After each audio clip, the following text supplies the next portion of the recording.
So allow yourself to be in a comfortable posture for meditation, well supported.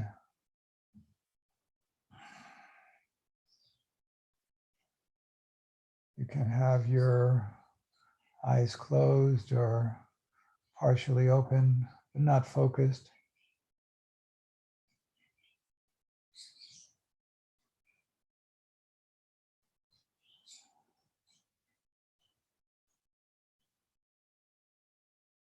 And sense the contact you have with what is supporting you. Really feel the unique experience of the contact between the bottom of your body and whatever it is that you're sitting on, and what that actually feels like, not what you think it feels like.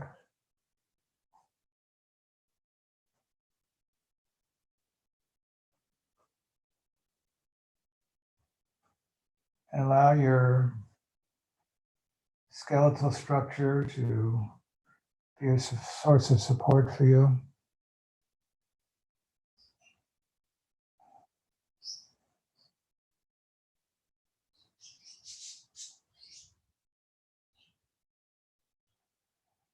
And if you're familiar with your central channel, you can sense that as a source of inner support as well.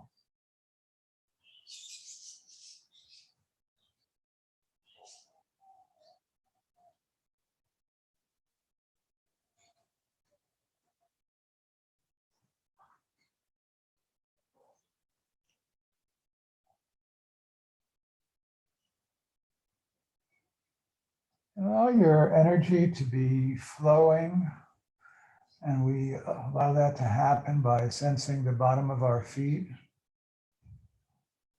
are open to a flow of energy, whatever that might mean. Don't think about it too hard.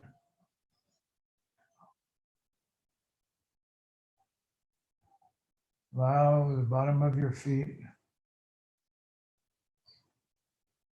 to be open to a flow of energy, and allow that openness to start moving up through your feet. Your ankles are also open.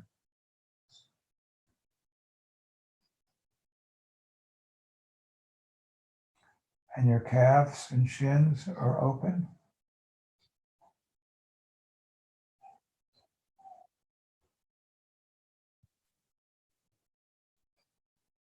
And there's an openness in your knee area. Just allowing whatever sense of openness is there for you.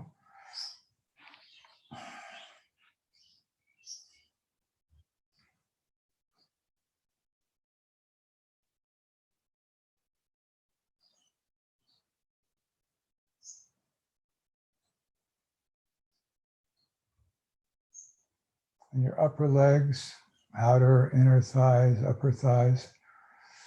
Whole thigh region is open to a flow of energy.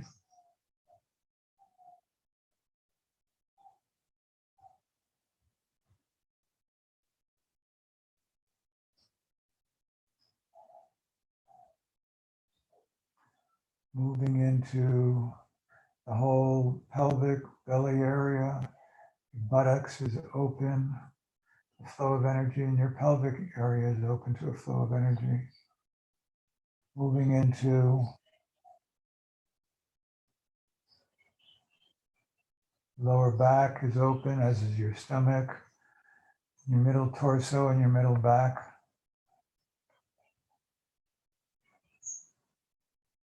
Upper back and upper torso and upper chest are all open, and your hands are open.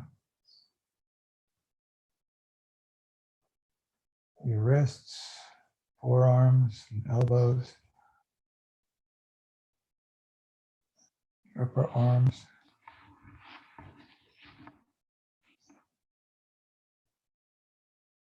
Neck,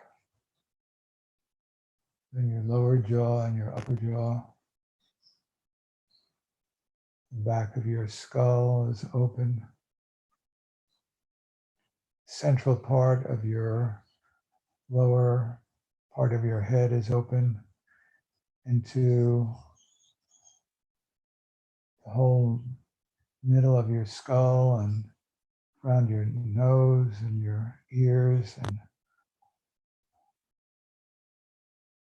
the base of your brain, moving into the middle and upper parts of the brain, and arriving at the scalp. It's open to a flow of energy in, flow of energy out.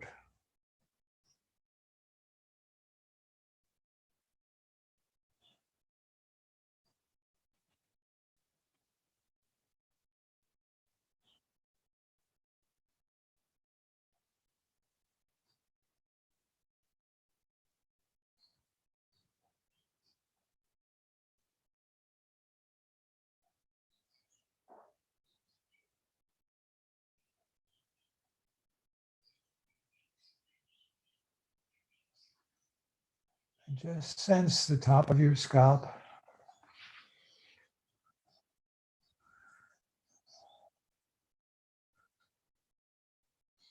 Whatever sensations may be occurring at the top of your scalp. It could be a sense of warmth or cool, sense of presence or absence, magnetism or electricity, weight or lightness.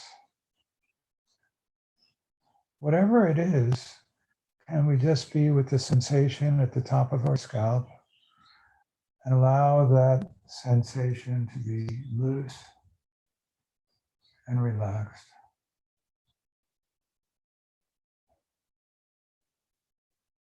Just saying very, very gently to ourselves, my scalp is loose and relaxed.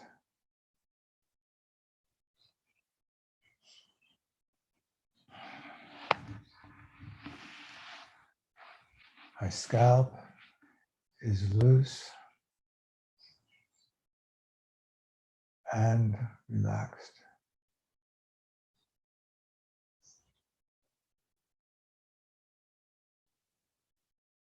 And there may be some sensations you feel in the scalp region, and allow those sensations to start moving down, front of your head, the side of your head, back of your head.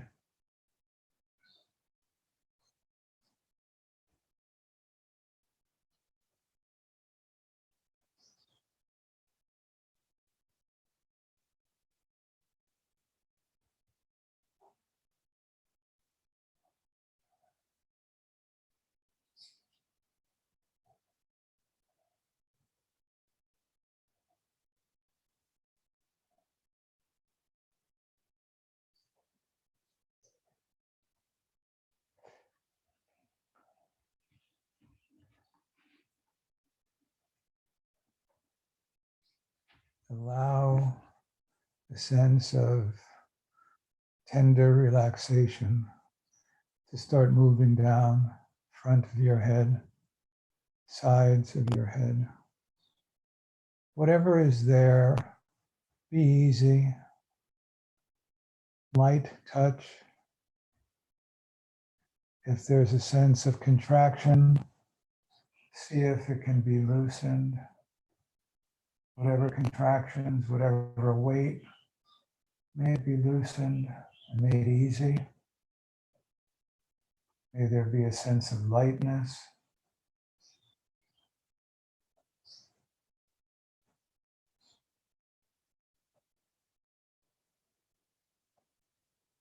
Down to my eyebrows, may my eyebrows be loose and relaxed, and my upper eyelids and lower eyelids.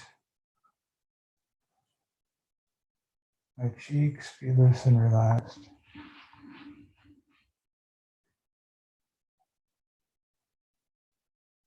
my teeth and tongue, jaws.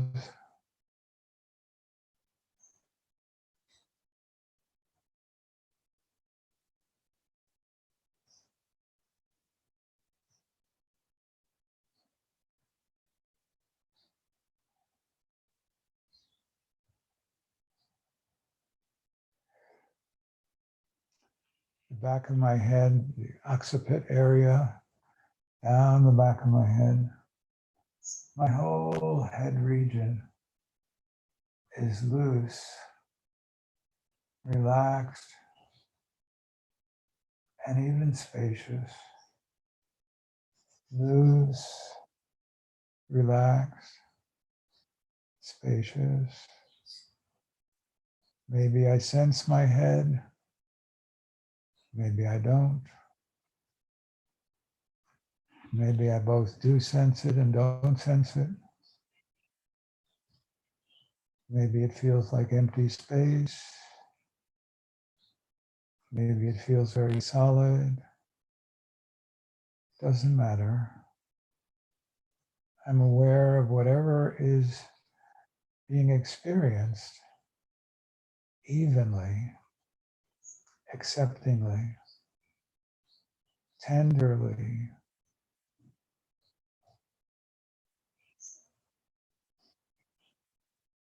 My neck and throat are loose and relaxed.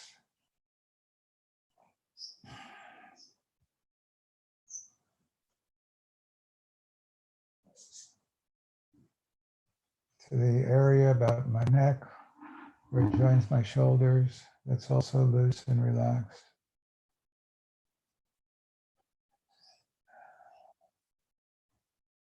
And my back, my upper back is loose and relaxed.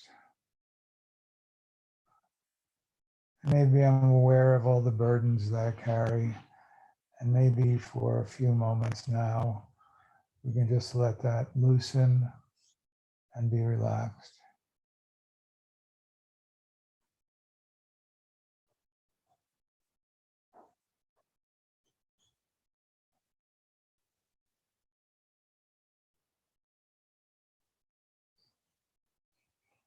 The front of my chest is loose and relaxed. And the area of my emotional heart, the center of my upper chest,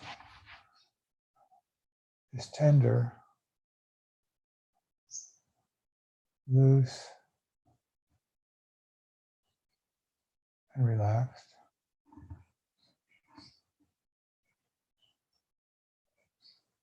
My whole upper chest, whole upper back is spacious.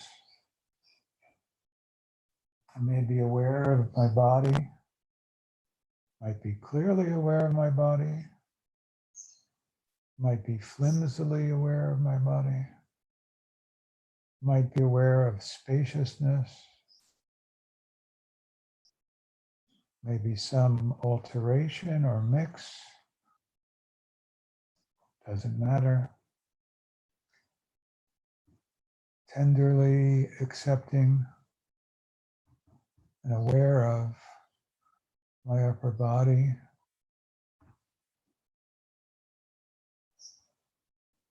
into my upper arms, which are loose and relaxed.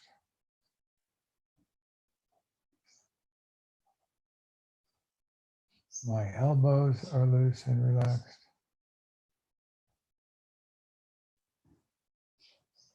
Forearms down to my wrists are loose and relaxed.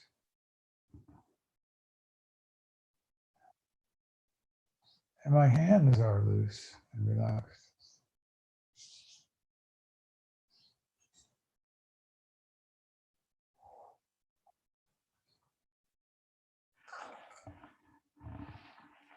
My hands are loose and relaxed.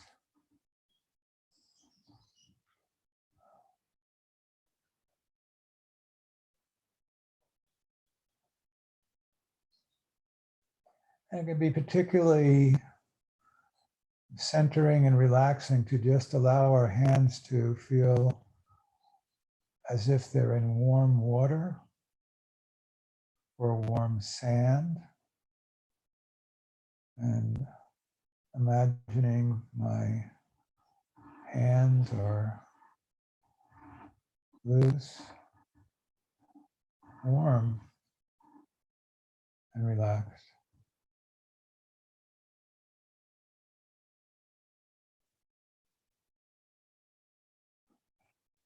My hands are loose, warm, and relaxed.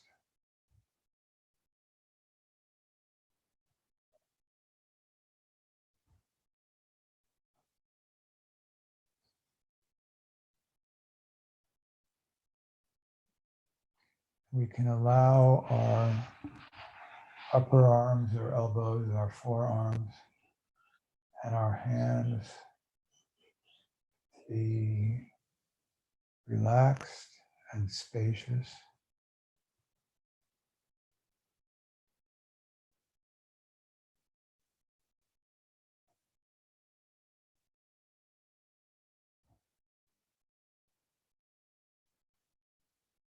Whole upper part of my body, maybe my whole body feels spacious.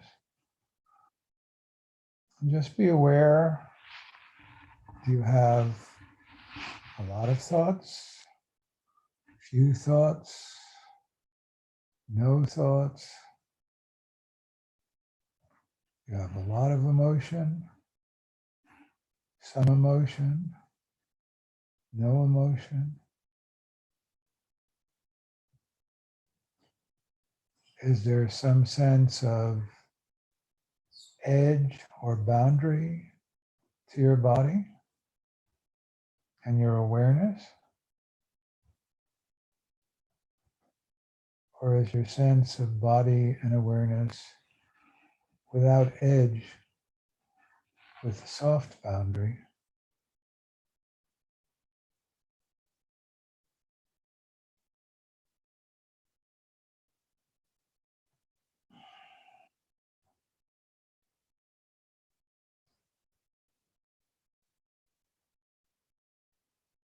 And within your current experience, how easy may it be to just feel a very gentle tenderness towards yourself? Not a lot of work, not a lot of strain, not a lot of stress, just an aware tenderness to yourself.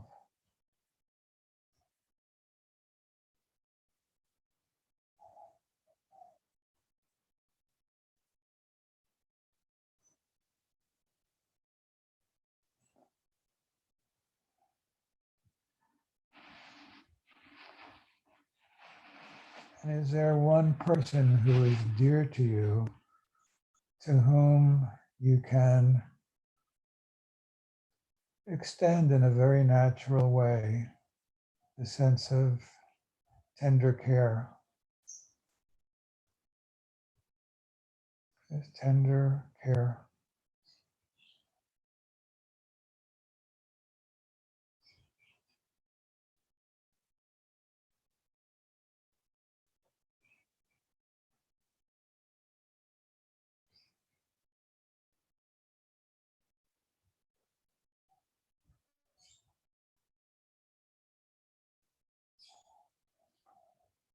And what about somebody who's neutral, who you barely know? Maybe somebody on your block or somebody who you see at the store sometimes. Can you further extend that tender care to them?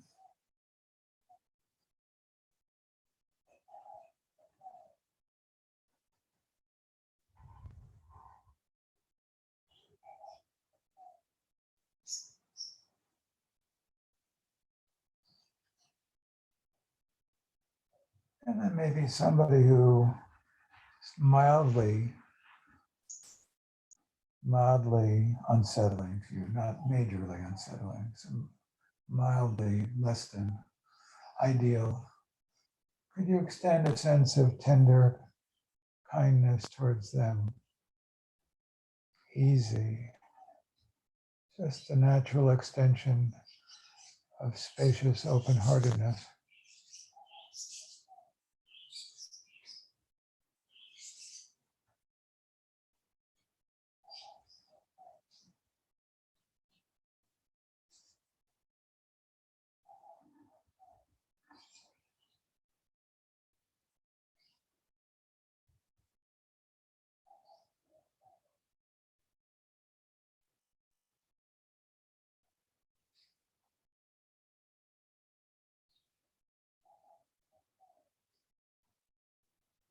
How is it for you to be natural and tender to yourself and others?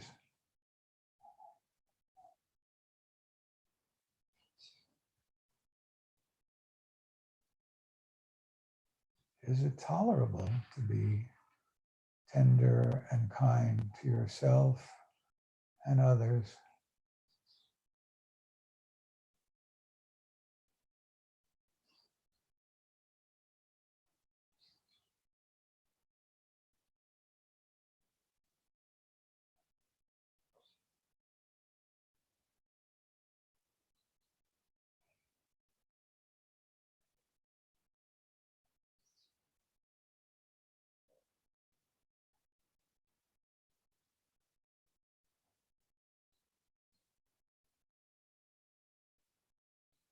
Can you feel into your own experience, whatever it is, and just be accepting, tenderly accepting, tender towards yourself and tender with respect to whatever is going on with others.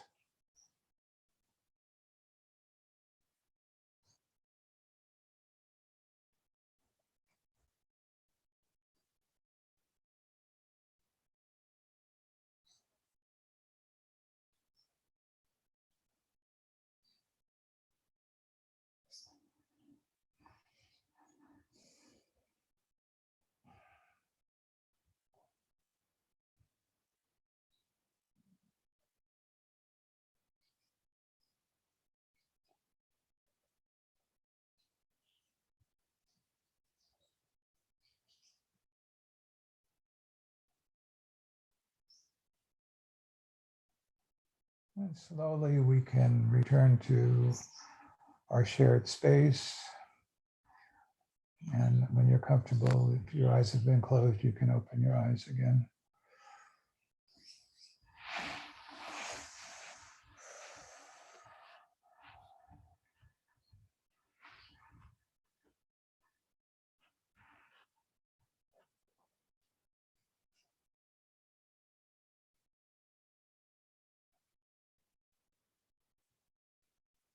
Anything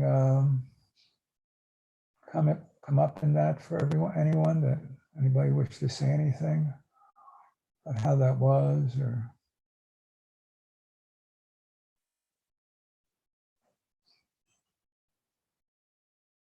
you did get calm and tender, or you didn't get calm and tender? It was very, very easy. It was very, very hard. I loved it. I hated it. All of the above. Anything? Nancy? The calmness and tenderness in your voice was absolutely wonderful. Thank you. You're welcome. How did it impact you? I needed it. I felt watered. You felt wired? Watered. Watered like a plant. Oh, I'm happy to water you. Thank you. Yeah. Sweet. Anyone else?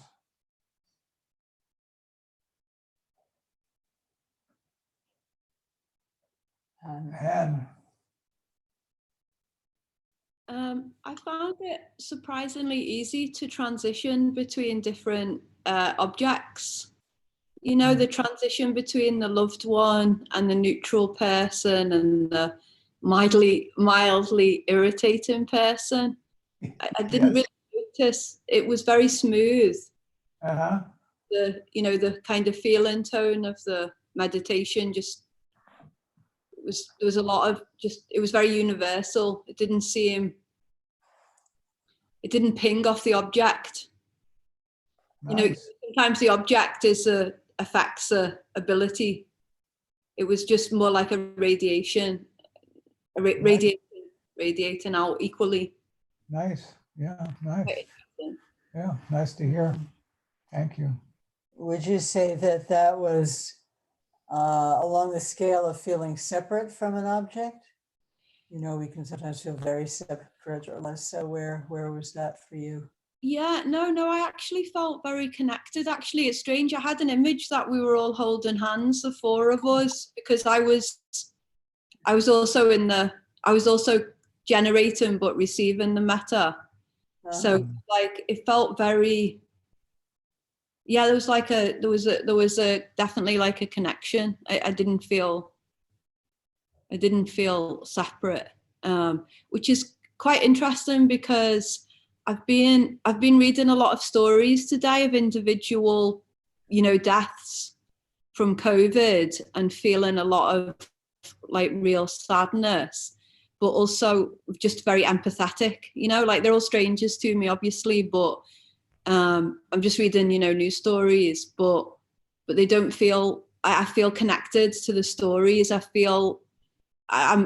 imagining the families, I just kind of feel a sense of I can't really explain it, just kind of connection and empathy for what people are going through. Lovely. Yeah, you kind of said it by going like that. Yeah.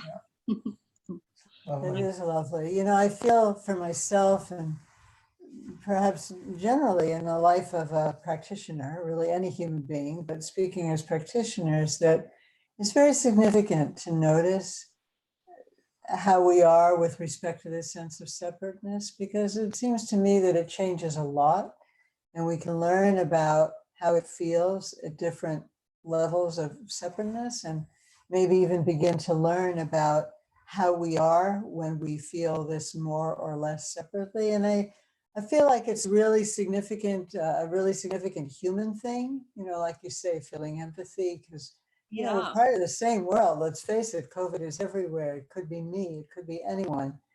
And so there's that. And then also, as you know, many of our practices, and certainly the ones coming up in May, are, very much about, Buddhism is this big word, non-dualism. But it's not a technical term, it's a heartfelt term in just the ways that you described your experience. And so feeling less separate to whatever degree is meaningful also, on the path to wisdom. So just appreciate you when you say that. Yeah, I really appreciate that. And, it's quite interesting the way that this COVID has landed for me. It's definitely cracked me open because I strangely with the diamond approach work, I've been working a lot with the schizoid structure. So my dominant experience for a long time now is being in that schizoid structure, but the COVID's like really opened me up to the world in a very palpable way. So I really appreciate that. Thanks. Yeah. Thank you. Thank you. Anyone else have anything they want to share or say? Eric? Yeah, I just want to share that this type of collective meditations online, whether they're in group like we are now or individual, as I've been having a few one-to-one online FaceTime chats with some of my Dharma friends, I actually feel that connection. As if we were physically in the same space. It's so fantastic that we can connect through meditation, but also through the medium of seeing each other faces and being aware that we are at the same moment practicing together. So I truly appreciate these opportunities. And it was such a surprising finding for me because I was kind of like skeptical in a way that a group meditation will work, but this is actually a game changer, changer for me, because wow, we can actually be together virtually. Yeah, I think we're all learning some things about a whole new avenue of experiencing connection and relationships. And we may have preconceptions and we may have experiences that don't match those preconceptions. So it's a new era for all of us, for sure.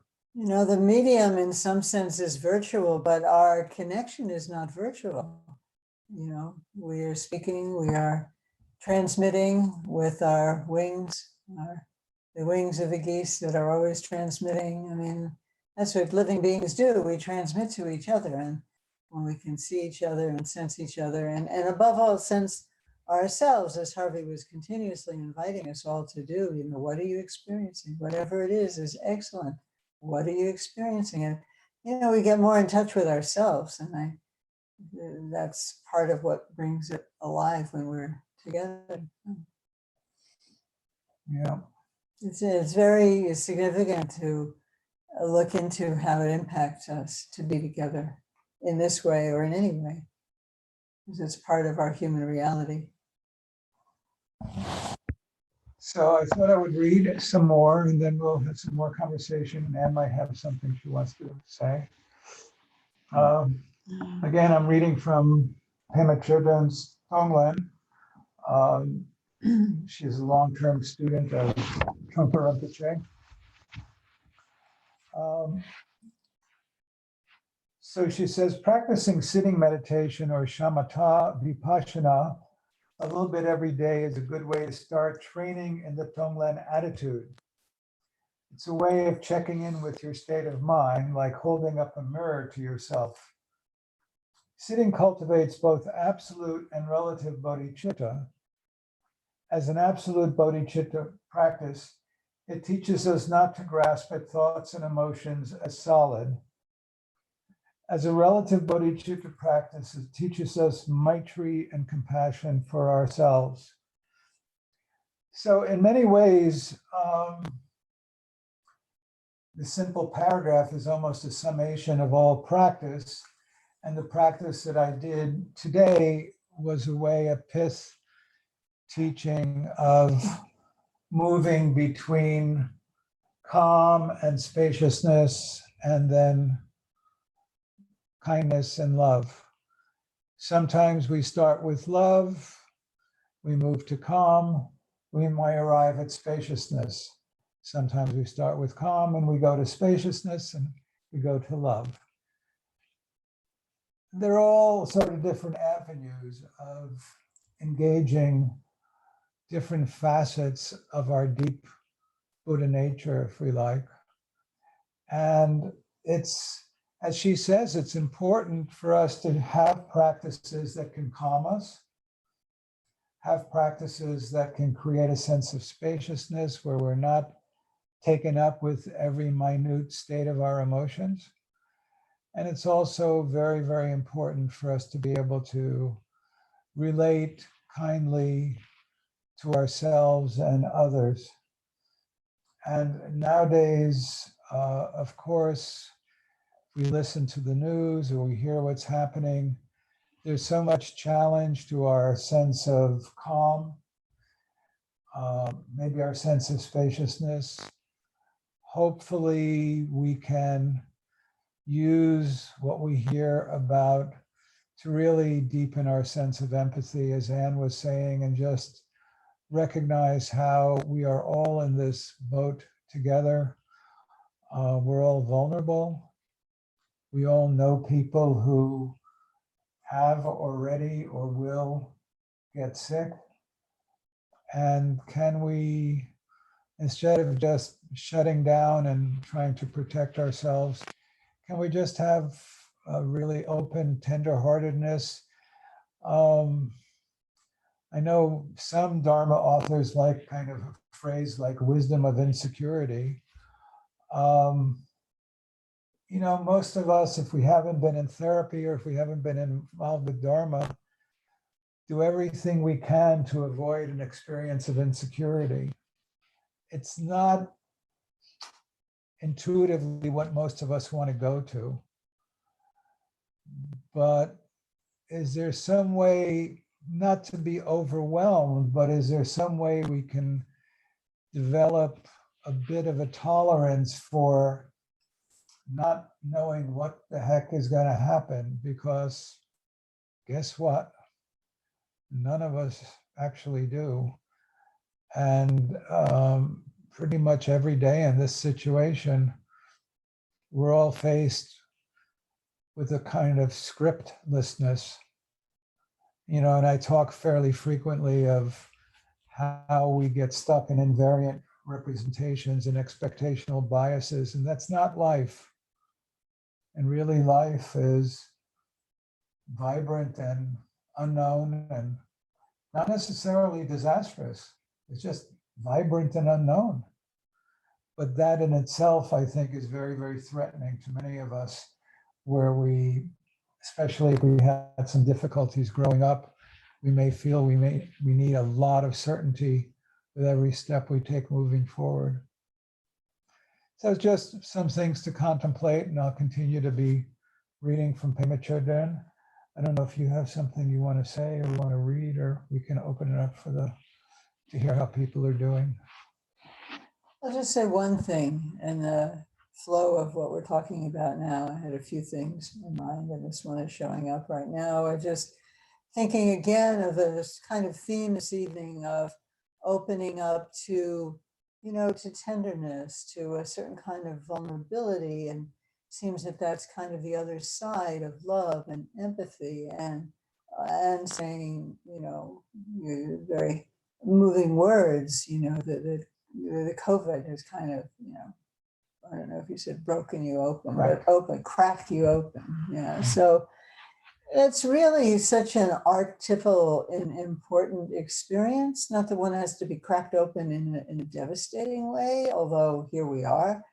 And, you know, I was thinking again of the story of Kisa Gotami, which have been mentioning, the famous story where her child dies, her beautiful only child, and she's devastated and carries the child to the Buddha and says, Buddha, you have to help me, you have to.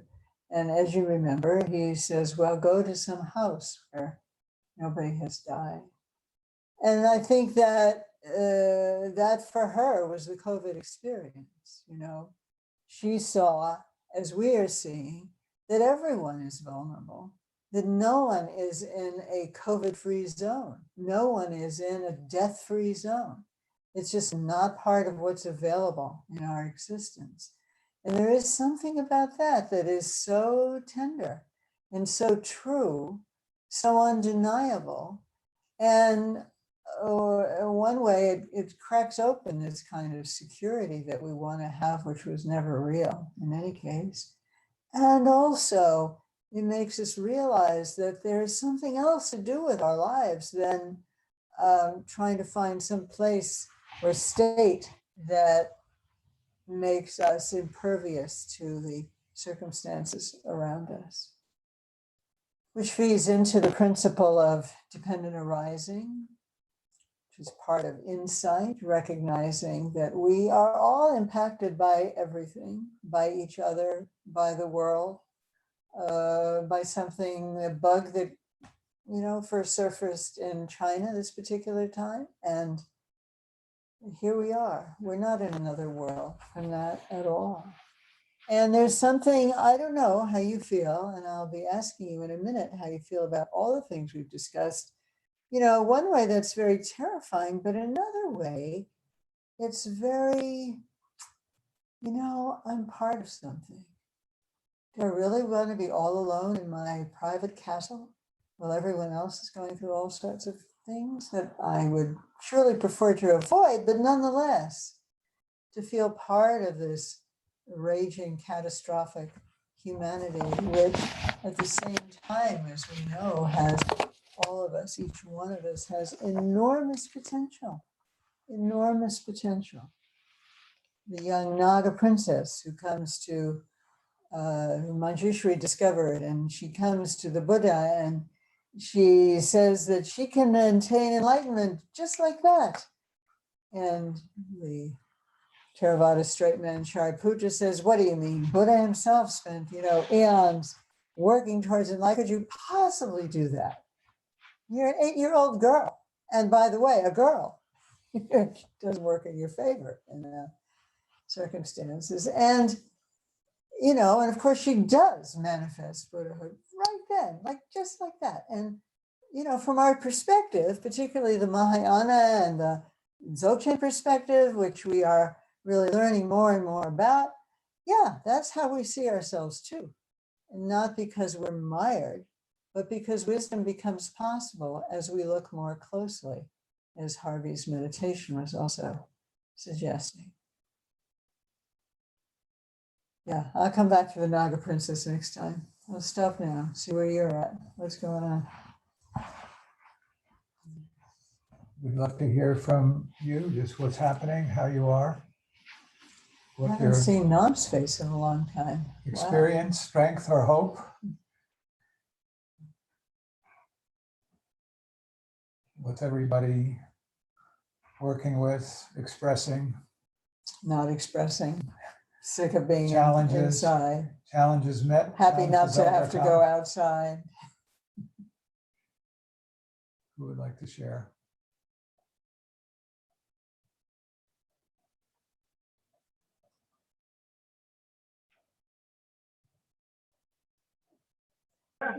Yeah, go ahead.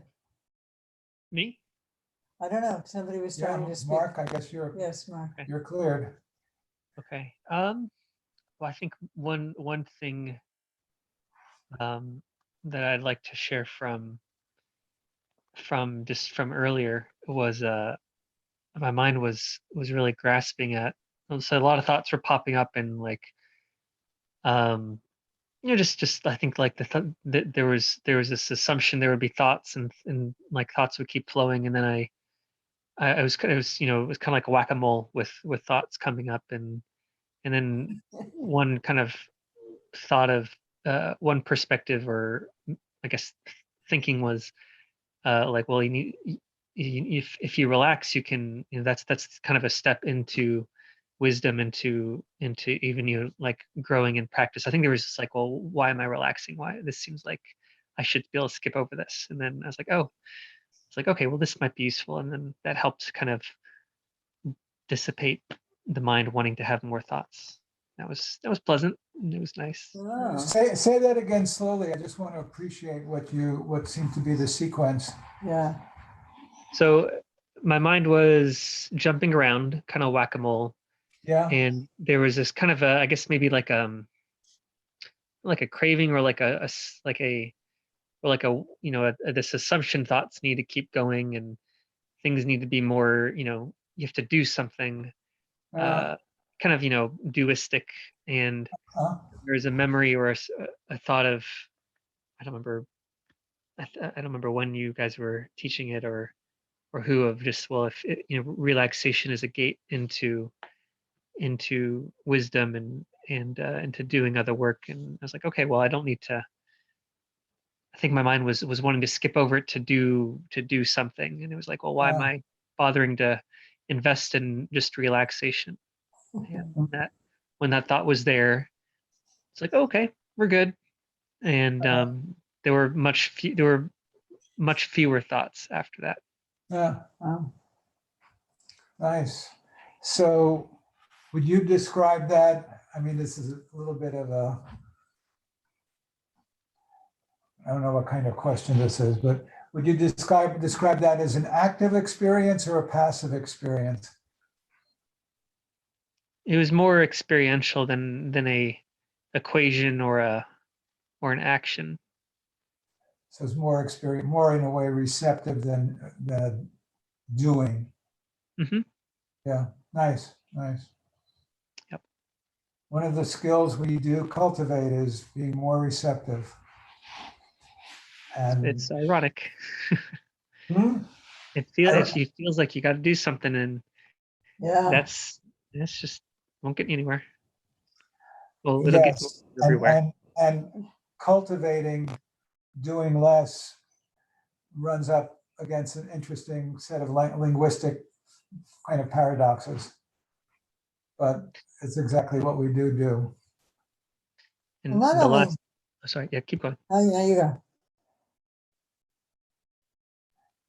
Yeah, You can speak, Mark. continue. I remember what I was going to say.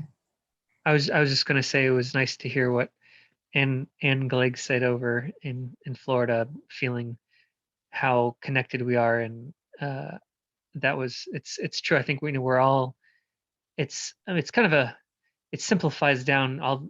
It's a pretty clear cut way that we're all connected right now.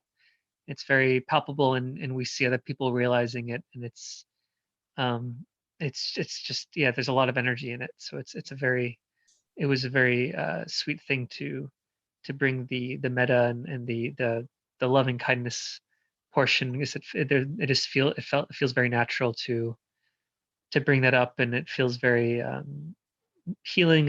It fits very well right now. Yeah, Yeah. that's my thought. And it's also, how would you speak about the experience that you're referring to of, the loving kindness, feeling, connected, because it's clear how we are in a certain way that we're connected. Again, how would you rate that along the scale of, thinking versus experience? Or being I think accepted? today, I mean, I was following Harvey, it was a very kind of like okay, I'm going to kind of create a thought. I'm going to kind of put out almost like a product, or like Yeah. it felt very like a very active and kind of a dual, like I'm doing this. Um, that's how it felt today. Uh-huh. Mm-hmm. It's really a very precise narrative that you offered about the movement that you experienced between, feeling you've got to do, you've got to do, you've got to do. And I imagine that at least some of that is runoff from your day. I don't know if you were working today, but I do believe you're doing a lot.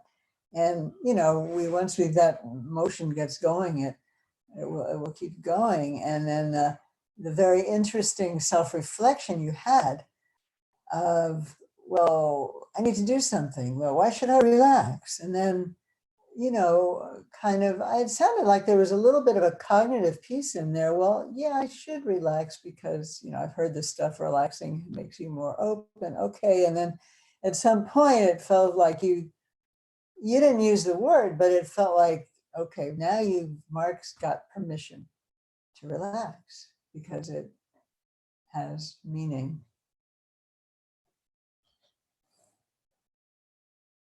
It's really kind of important that, Yeah.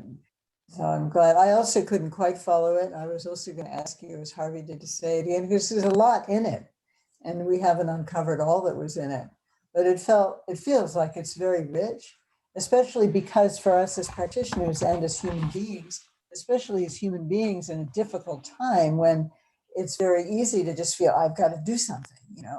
I see some horrific statement on Twitter and I feel I've got to say something. I can't let that go.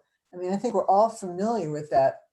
And, anxiety and being in a rush and actually needing to do a lot of things in life exacerbates that. And so it does take, I mean, exactly as your narrative, your story revealed, it does take a little bit of,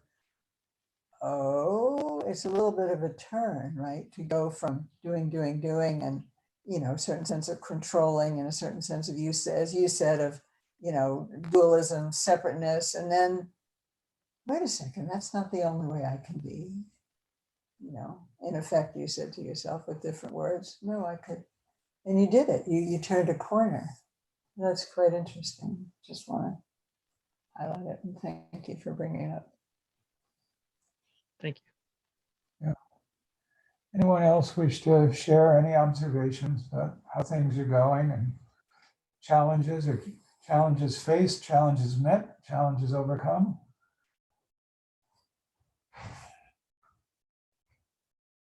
Eric? Yeah, I think that I have many of those, as probably most of you, because there have been days where the anxiety and fear has been so intense.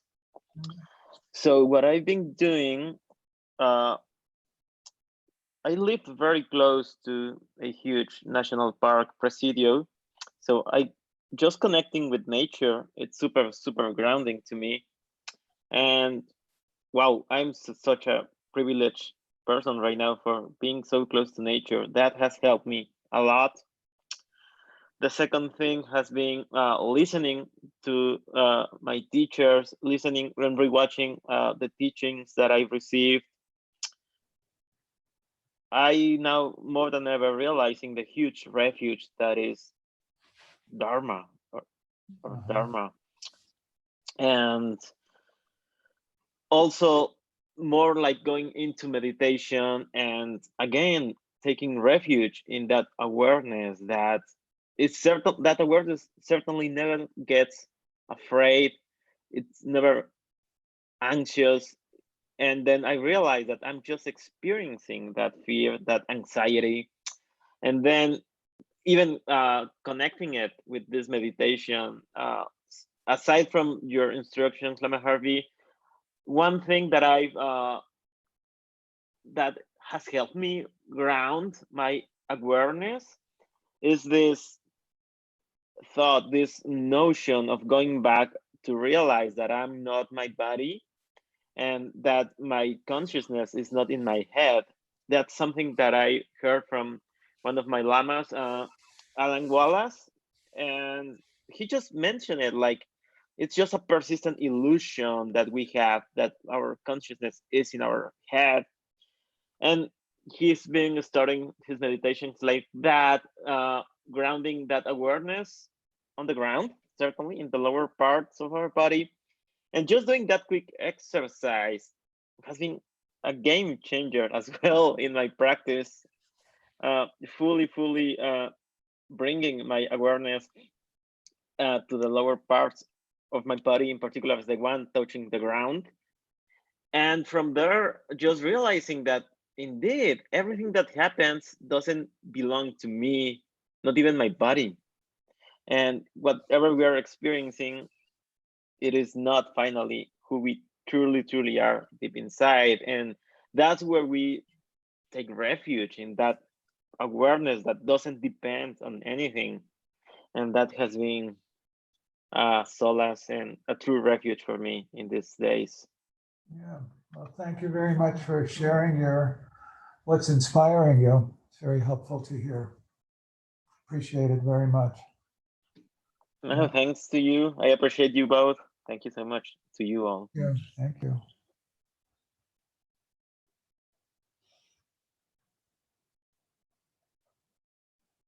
Anyone else wish to check in on how you're doing?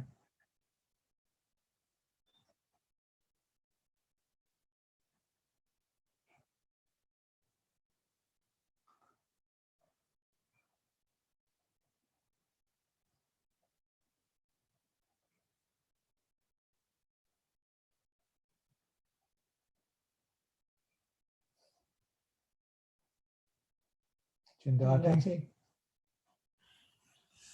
And nice just staring at each other, honestly. Go ahead, Jindati. Actually, I was wondering sometimes about China because we don't really get, the right information often. So sometimes I feel like, oh my God, I'm really worried, about the Tibetans and what's really going on in China, because I'm not necessarily believe that they have it contained. I don't know, how do you feel about that? Or maybe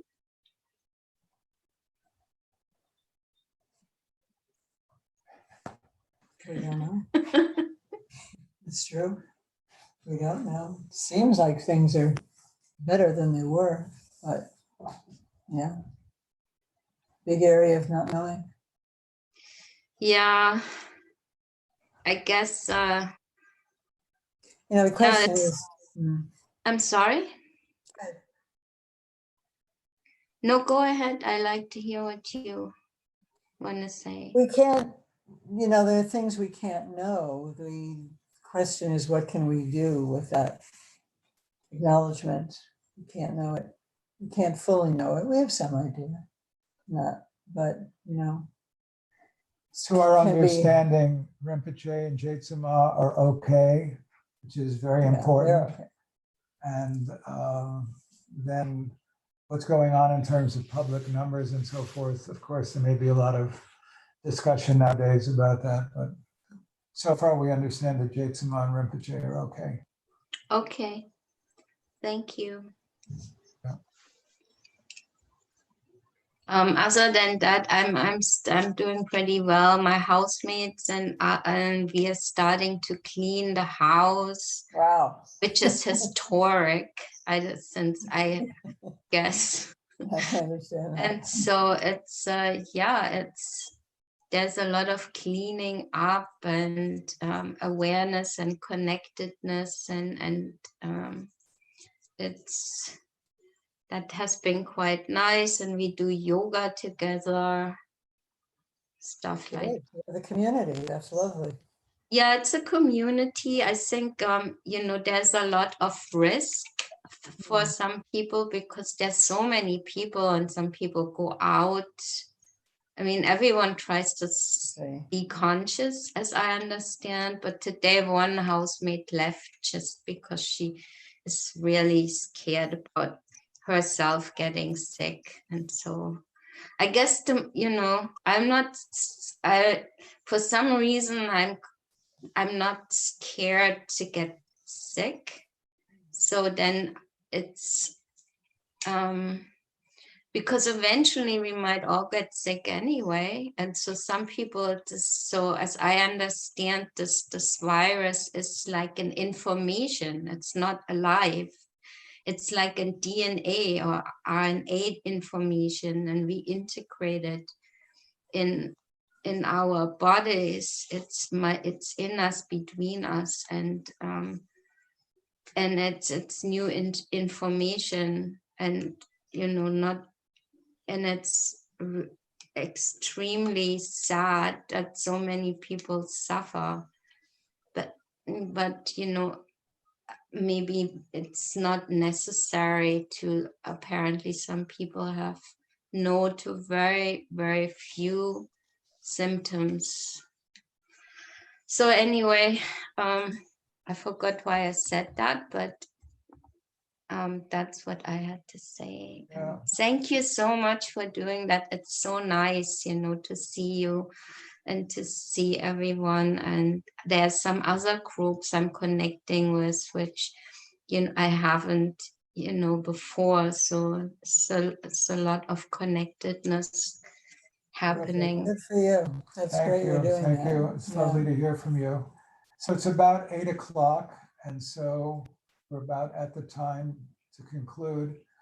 I will approach the computer so that I can actually read. I think there's some things in the chat. Yeah, Um, names on the chat. you And we will do dedicate and- our dedication and our blessing. And again, it's really nice to see you, and especially some faces I haven't seen so recently, as I said. Yes, I mean you. So I'm glad to see you. By this good may I swiftly once become a great guru, lead all beings, everyone, to reach to this very ground. With all of you in mind, we light this lamp of clarity. May the glow of love, wisdom, shine within us, everyone, till we all rise forth born in one enlightened mandala.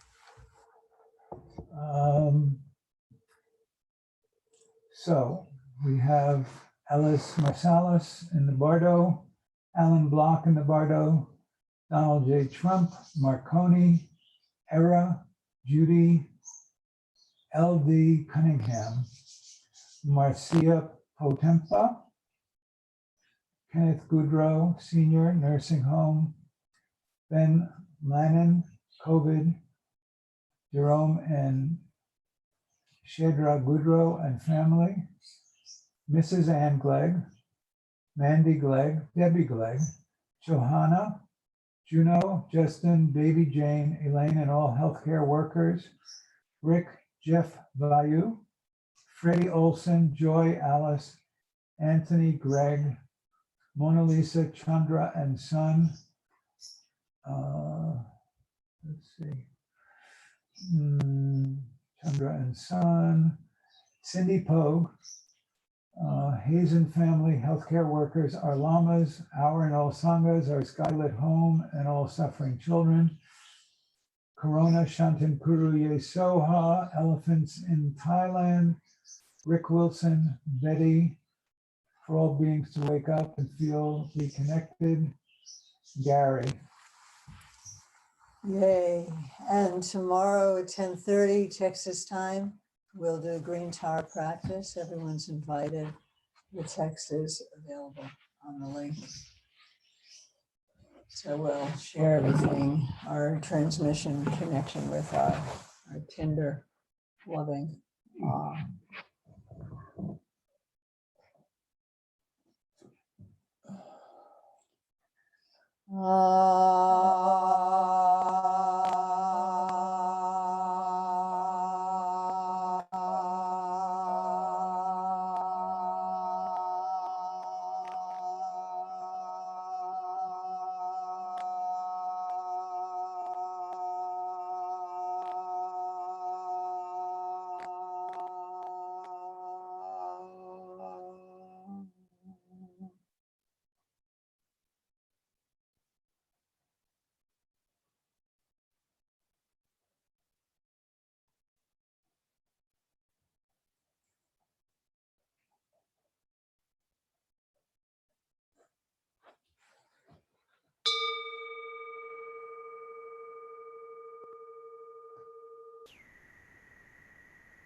Good night, everyone. Good night. I'm going to stay on with Karen and Gary. I need to do some work on the sound system, but Good to see you all. See you night to tomorrow, all. Tara. Sunday 11 meditation. 10:30. Is it 10:30 or Sunday. 10:30 first Sunday. We'll give a talk at 10:30. on Sunday. is it the same Okay. code for the to join Zoom for tomorrow? You will have gotten it on the, I don't know, actually. I think it's a Okay. different I number. think it's different, but you should have it. Okay. on Sunday. Yeah, it's different, but it was on the general email that had these links. Yeah. Okay, Okay. wonderful. Good night, all. Like Keep I said, I'm gonna safe, do stay some work well. with Gary. Yeah.